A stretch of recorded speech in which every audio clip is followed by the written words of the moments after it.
Pasamos a la segunda pregunta, que es la teoría del delito. ¿Qué es el delito? Ahí es donde ponemos el sistema de filtros inteligente. Ya vimos cómo hay que construir el dique, las reglas de construcción. Ahora vamos a construirlo y a poner el sistema de filtros inteligente para que no pase la mayor irracionalidad del ejercicio del poder punitivo. Estamos frente a un hecho, ¿no? Acontecimiento.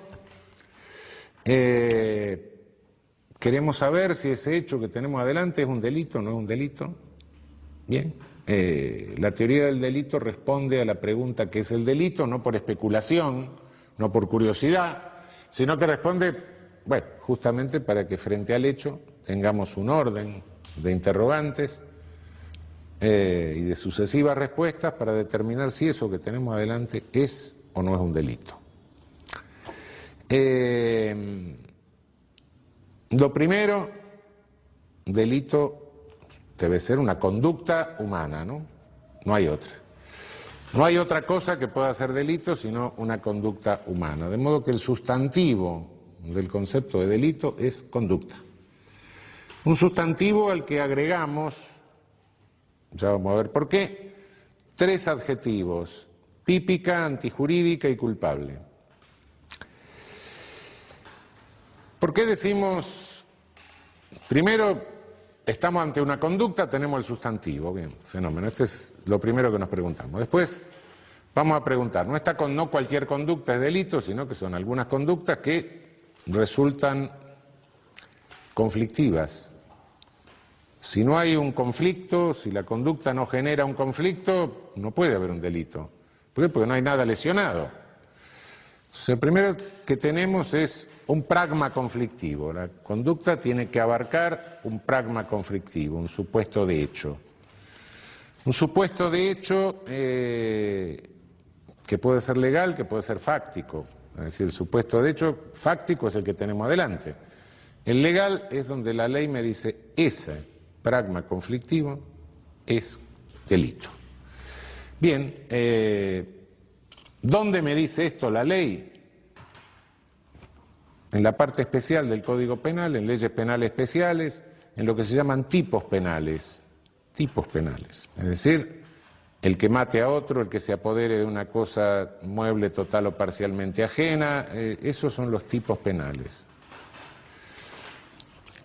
Me conceptúa un pragma conflictivo,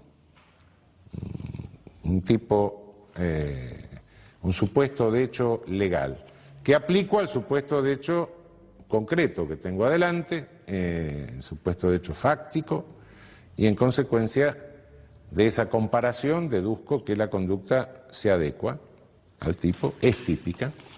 Por ser típica resulta violatoria de una norma que está antepuesta al tipo, una norma que se deduce del tipo. Cuando realizo una conducta de hurto, realizo el tipo penal. Me apodero de una cosa mueble total o parcialmente ajena. Correcto. El que se apodere de una cosa mueble total o parcialmente ajena será penado. Con tanto, deduzco la norma, está prohibido apoderarse de una cosa mueble total o parcialmente ajena. En realidad yo cumplo el tipo y violo la norma. Lo que se está violando es la norma, no el tipo. Del tipo penal deduzco la norma. Es una deducción. La norma es una construcción lógica. Cuidado que la norma es una deducción. No empecemos a darle vida a las normas, después las normas se casan, se juntan, hay una norma de esto, una norma de aquello, las normas conviven, las normas tienen dormitorio. No, la norma es un ente lógico. La norma es como el número 3, como la imagen de una figura geométrica. Bueno, la norma no tiene entidad real. Es un ente lógico necesario para entender el alcance del tipo. Pero no empecemos a darle onticidad a los entes lógicos, esto no es así. Onticidad como hecho desde el mundo, ¿no? No obstante, hay conductas que son pragmas conflictivos que están abarcados por los tipos penales conceptualmente, pero que sin embargo se han resuelto en la realidad. Y entonces la ley en esos casos concede permiso. ¿Mira? Frente a tal conflicto, usted tiene permiso para resolverlo de tal manera. Y si lo resolví de tal manera, está resuelto. Bueno, listo, váyase a su casa, acá no tiene nada que hacer. Sujeto me agrede a trompada, le doy una trompada, lo siento en el suelo. Terminamos el asunto, listo, legítima defensa, punto, no me venga a molestar. El conflicto se resolvió, lo resolvió usted en forma de un permiso que yo le daba para resolverlo de esta manera. Listo, causa de justificación. Si no hay ningún permiso, la conducta, además de ser típica, es antijurídica. Y por último, no basta con que haya una conducta típica y antijurídica, necesitamos otro adjetivo más. Tiene que ser culpable. Tengo que tener la posibilidad de reprochársela en forma personal al sujeto, decirle, bueno, vos pudiste hacer otra cosa y sin embargo hiciste esto. Una conducta típica y antijurídica es un injusto penal. Bien, el injusto penal para ser delito tiene que ser reprochable. Tengo que decirle, bueno, mira, vos tuviste la posibilidad de hacer otra cosa y hiciste esto. Por supuesto, no se lo puedo reprochar a aquel que, a un loco, en situación de incapacidad total, no puedo, si tuviste la posibilidad, no podía comprender lo que estaba haciendo. No se lo puedo reprochar a aquel que está en un error absolutamente invencible. No, yo no tengo la menor idea. Yo llego, si fuera mujer, llego a un país islámico, me olvido de ponerme eso, en un lío bárbaro. Bueno, mire, disculpe, no sé nunca. Es decir, lo que voy haciendo es un análisis estratificado para llegar a la conclusión de si una conducta es o no es un delito. Estratificado quiere decir voy por escalones, ¿no? Primero compruebo que tengo el sustantivo conducta, después esta conducta es típica, esta conducta está abarcada por un concepto que me prohíbe un pragma. Sí. No hay ningún permiso que me diga, bueno, usted puede resolver este conflicto de tal manera y se lo resolvió así, ¿listo? No, es antijurídica. Después se lo puedo reprochar personalmente, entonces recién en ese caso sí tengo el delito. Son categorías, pero cuidado, lo estratificado no es el delito, ¿eh? El delito es una única cosa. Lo estratificado es el análisis. Cuando yo defino a la cebra como un caballo rayado, no es que la cebra sea un caballo más unas rayas. No, ese es mi análisis. La cebra es la cebra. El delito también, lo mismo. Por otra parte, estas categorías que estoy manejando, tipicidad, antijuridicidad, culpabilidad, sí son jurídicas, pero no dejan de ser categorías que son tomadas de alguna manera de la vida común y corriente, de la interrelación y de los valores que manejamos en la vida común y corriente. Yo creo que a ninguna persona racional se le ocurriría que se puede penar a un epiléptico en crisis por lo que haya hecho durante la crisis. Bueno, a veces, si en una reunión de café llega alguien y dice, mire, fulano, qué mal tipo, ¿qué es? Mengano había salido una infidelidad matrimonial y la mujer lo llama a él para ver si había estado con él y lo niega. Podía haber hecho otra cosa, ¿no? Bueno. Llega fulano, ¿qué hiciste? No es que lo negué, en el momento me puse tan nervioso, me tragué la prótesis dental, no pude hablar. Bueno, no hay conducta, claro. O dice, bueno, no, lo que pasa es que yo no sabía nada, me llamó y me preguntó, ¿lo vio mi marido? No lo vi.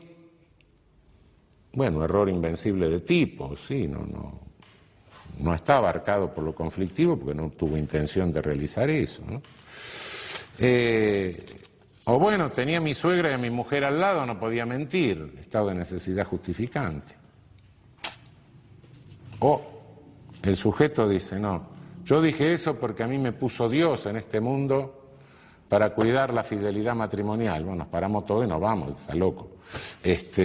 Bueno, son categorías de la vida de interrelación lo que estamos manejando, ¿no? No crean que es algo tan esotérico, ¿no? Más esotérica es la elaboración que hacemos, pero bueno, en realidad las categorías son categorías que están tomadas de la vida común y corriente en alguna medida. Bien, primero el sustantivo. Tenemos la conducta. Conducta, ¿para qué exigimos este sustantivo? Porque tenemos que dar eficacia a un principio básico que se deriva de la Constitución. Nullum crimen sine conducta. No hay delito si no hay una conducta. Esto es un principio básico. Con delito no puede ser una característica física, delito no puede ser una condición personal, delito solamente puede ser una conducta. Bien, ¿de dónde derivamos el concepto de conducta? ¿Del derecho penal? No. Si la ley infraconstitucional fuese la fuente del concepto de conducta, nos habríamos encerrado en la jaula de los leones, porque justamente el concepto de conducta tiene que ser impuesto a la ley infraconstitucional. La ley infraconstitucional no me puede decir que el color de los ojos o el color de la piel sea una conducta. No, eso no puede decir. Eso no lo puede decir porque la Constitución me dice otra cosa. Entonces el concepto de conducta lo tengo que ir a buscar básicamente en la Constitución, en el principio nullum crimen sine conducta. Conducta humana, sí, conducta humana, por supuesto. Entonces, el ser humano no es una construcción jurídica. Algunos se confunden, dicen, sí, es una construcción jurídica, porque fíjese, no sé cuándo está alguien muerto o vivo, con esta cosa que se ha complicado últimamente. Ante el muerto era el muerto, el cadáver podrido, pero ahora no sabemos exactamente. Entonces resulta que como el límite lo tiene que fijar el derecho, el concepto de ser humano me lo da el derecho. No, pare. Una cosa que me precise el límite, otra cosa que me construya el concepto. Bueno, momento. Límite es una cosa, contenido es otra, ¿no? No, el concepto de ser humano, por imposición del artículo 1 de la Declaración Universal de Derechos Humanos, el concepto de ser humano es óntico. ¿Por qué? Porque todo ser humano es persona. Bien, el concepto de ser humano no me lo define la ley como se le da la gana. Viene de la realidad. Un ser humano, punto. Puede haber una precisión jurídica, una limitación jurídica, pero el concepto es de carácter óntico. ¿Cómo elaboramos el concepto de conducta? Hay un concepto óntico de conducta, de ser humano sí lo tenemos, ahora de conducta humana. No hay. No hay porque la conducta humana es un límite de complejidad. Lo más complejo que conocemos es la conducta del ser humano. No hay ningún concepto de conducta que sea válido para todas las ciencias, universalmente válido, no. Cada ciencia procura de los datos ónticos de la conducta lo que le interesa para su conocimiento. La sociología busca fundamentalmente las cosas interactivas, la psicología depende de la escuela, un conductista va a buscar conducta manifiesta, un psicólogo profundo va a buscar las motivaciones inconscientes, cada uno del dato toma los datos que hacen o que interesan a la construcción del concepto conforme al área óntica que está trabajando, o de que se ocupa la ciencia en particular, selecciona los conceptos, elabora su propio concepto de conducta válido para su ámbito de disciplina, pero no hay un concepto universal de conducta, ni puede haber un concepto óntico de conducta, alguien que explique toda la conducta humana, eso no existe. El derecho penal tiene el mismo derecho que cualquier otra disciplina para seleccionar del dato óntico de la conducta aquello que considera necesario para elaborar su concepto de conducta, teniendo en cuenta que la finalidad que persigue al elaborar el concepto de conducta es hacer realidad el principio constitucional: no hay crimen sin conducta, nullum crimen sine conducta. En tal sentido, le basta tomar de la realidad dos datos fundamentales, que son la voluntad y la exteriorización de la voluntad. Estos dos elementos son necesarios y suficientes para dar vigencia al nullum crimen sine conducta constitucional. Y excluir los hechos con participación de humanos sin voluntad, por un lado, que quedan como puros hechos humanos, excluir el pensamiento, excluir el sentimiento, excluir la disposición interna, excluir el deseo no expresado. En el momento de determinar si hay o no una conducta, no me interesan, y esto lleva a bastantes confusiones, como van a ver ustedes cuando se metan en la discusión doctrinaria, no me interesan otros datos de la mundaneidad de la conducta. Es decir, la conducta se da siempre en un magma fenoménico, ¿no? Uno está en determinado lugar en el espacio, el tiempo, se viste de determinada manera, hay luz o no hay luz, en fin, infinidad. La conducta nunca se da en un vacío absoluto, sino que se da en un mundo lleno. Entonces muchos se preguntan, bueno, pero el resultado es algo que en el delito lo tenemos que ver junto con la conducta, porque toda conducta que sea delito necesita un resultado. Y la conducta tiene miles de resultados, miles. Antes de tener el tipo, yo no sé qué es lo que le interesa al derecho penal. Claro que todo forma parte de la conducta, por eso la conducta es sustantivo y los demás son adjetivos. Pero para determinar que hay conducta no necesito tener en cuenta el resultado, porque no sé cuál de los miles de resultados que tiene una conducta que son absolutamente imprevisibles. No, eso no. Hay un magma mundano. Eso hasta que no tenga el tipo que me diga, no, mira, a mí me interesa para saber si hay un pragma conflictivo, a qué hora fue, de qué modo, por qué medio, cuál era el vínculo con el otro. Bueno, eso le interesa. Eso lo puedo saber recién cuando llego al requisito a establecer el adjetivo de tipicidad. Antes, no lo sé. Los datos reales estos datos no son relevantes para el concepto mismo de conducta elaborado para materializar el nullum crimen sine conducta. Eso está claro.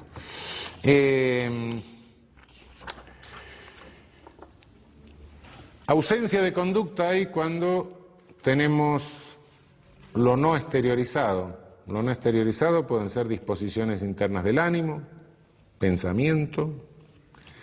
Hay un principio romano tradicional, cogitationes poenam nemo patitur. El pensamiento no puede delinquir. Las manifestaciones son las manifestaciones de deseos internos. Sí, claro que pueden ser punibles, las manifestaciones sí, pero el deseo, la disposición interna, el pensamiento no. El pensamiento y lo interno lo podemos o bien saber por manifestación o bien inferirlo. Lo que está prohibido es inferirlo. La manifestación, claro, yo puedo odiar a un sujeto, está prohibido que me condenen por inferir que odio al sujeto, pero si manifiesto mi odio al sujeto rompiéndole la cabeza, no, yo lo puse de manifiesto, claro, eso es otra cosa. Lo que no se puede hacer es inferir disposiciones internas, pensamiento, etc.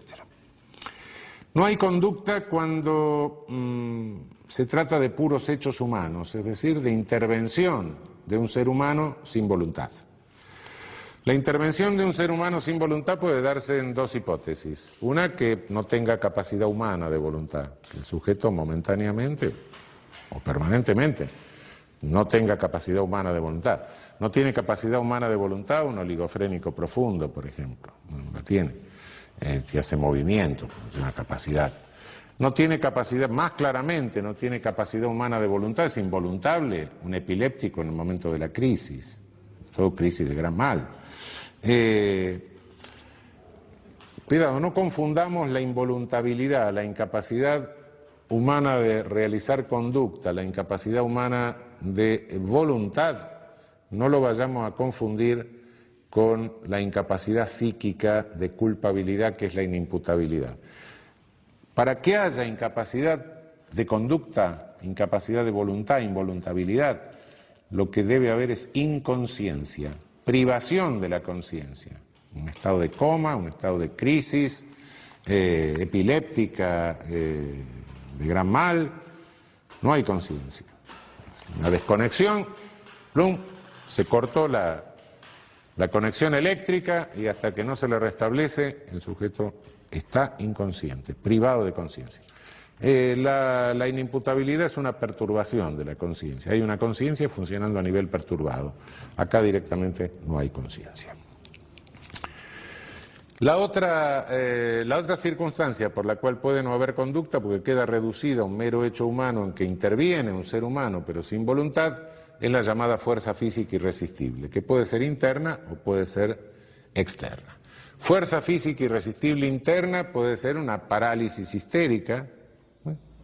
El sujeto de pronto se paraliza, enmudece, en fin, hay una incapacidad de conducta por una fuerza física irresistible interna. Su cuerpo no responde a la manifestación de voluntad.